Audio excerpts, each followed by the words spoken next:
Nagising ang isang batang lalaki sa isang ganap na madilim na lugar. Walang liwanag, walang tunog.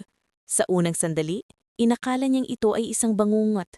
Ngunit biglang may isang manipis na sinag ng liwanag ang sumilip sa sulok ng masikip na espasyo. At sa liwanag na iyon, nakita niya ang isang kagubatan. Maya-maya, may lumitaw na isang status panel.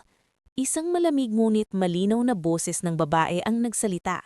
Ang iyong pangalan ay Dragon Egg. Ipinaliwanag ng boses na siya ay gagabayan ng kasanayang Divine Voice, Level 1, na siyang magbibigay ng impormasyon tungkol sa kanyang status, mga item, at mag-aabiso tuwing siya ay magla-level up. Agad siyang nagtanong, isa ba itong laro? Ngulit ang sagot ng boses ay malamig. Hindi raw kayang sagutin iyon sa kasalukuyang antas. Habang siya'y naguguluhan, napagalaw niya ang sarili ng sobra at nahulog siya mula sa tuktok ng isang puno. Doon niya nakuha ang kasanayang fall resistance, ngulit kapalit nito, nawalan siya ng HP at nakuha ang titulong clumsy. At tila panagtibay ng mundo ang titulong iyon. Gumulong siya pababa ng burol, muntik pang mahulog sa isang lawa. Sa gilid ng tubig, nasilayan niya ang kanyang refleksyon at doon niya napagtanto ang nakakatakot na katotohanan. Isa siyang itlog. Ngunit agad siyang itinama ng sistema. Hindi raw basta itlog. Isa siyang dragon egg, isang nilalang na may ranggong F. Wala pa siyang lakas, halos wala pang talino, at kahit balang araw ay magiging isang makapangyarihang dragon, sa ngayon, isa lamang siyang masarap na pagkain para sa mga adventurers. Habang gumugulong pa siya pababa ng dalisdis, unti-unti siyang natutong kontrolin ang kanyang galaw. Ngunit muli siyang nahulog mula sa isang napakataas na lugar. Tumaas ang kanyang fall resistance at clumsy sa level 2. Bumaba ang kanyang HP sa 3 out of 5. Sa gabing iyon, natulog siya. At doon niya napagtanto ang pahinga ay nagpapagaling siya. Sa kanyang paglalakbay, napansin niya ang isang nilalang sa kagubatan. Isang insekto, shadow worm. At ang titulo nito, Egg Devourer. Walang pag-aalinlangan, hinabol siya ng halimaw. Sa ilalim ng matinding presyon, nakaisip siya ng plano. Sa may bangin, nilinlang niya ang uod at itinulak ito pababa. Pareho silang nahulog, ngulit sinalo ng katawan ng halimaw ang bagsak, at pagkatapos ng ilang sandali, namatay ang shadow worm. 12 experience points gained. Doon niya napagtanto. Totoo ito.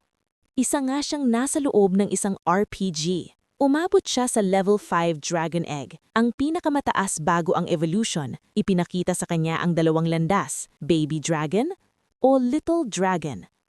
Sa huli, matapos ang pag-aalinlangan, napisa ang itlog. Isinilang siya bilang isang baby dragon. Nakakuha siya ng mga bagong kakayahan, Dragon Scale, Baby Breath, at isang bagong titulo, Son of the Dragon King. Ngulit kasabay ng kapangyarihan, dumating ang matinding gutom. Kahit nakakadiri, kinain niya ang shadow worm. Dahil sa mundong ito, hindi ka lalakas kung hindi ka kakain. Habang gumulilipas ang panahon, natuto siyang mangaso, gumamit ng apoy, at mabuhay bilang isang dragon. Hanggang sa isang araw, narinig niya ang mga tinig ng tao. Sinubukan niyang makipagkaibigan, ngunit sa halip na pagtanggap, tinanggap siya ng espada at salamangka. Muntik na siyang mamatay hanggang sa may isang babae ang humarang. Myria Millenia. Ginamot siya kahit ubos na ang kanyang lakas, isang kabutihang hindi niya inaasahan. Ngunit bago pa man siya bumangon tuluyan, ay isang mas nakakatakot na presensya ang gumalaw sa kagubatan. Isang C-ranked stone hatchling na may napakalaking lakas. Hindi nagtagal, nang marating niya ang pinanggagalingan ng ingay, natagpuan niya sariling nahaharap sa isang C-ranked na stone hatchling. Isang dambuhalang nilalang na may katawa-tawang 197 HP. Sa paligid ng halimaw, nakahandusay sa lupa sina Myria at ang iba pa. Tila wala sa ulat at walang kakayahang lumaban. Dahan-dahang humarap ang halimaw na bato sa baby dragon at sa isang iglap, ito ay umatake. Kung gusto mong malaman ang kasunod na mangyayari, panoorin ang mga video na lumalabas sa inyong mga screen at mag-subscribe upang hindi ninyo makaligtaan ang susunod na bahagi.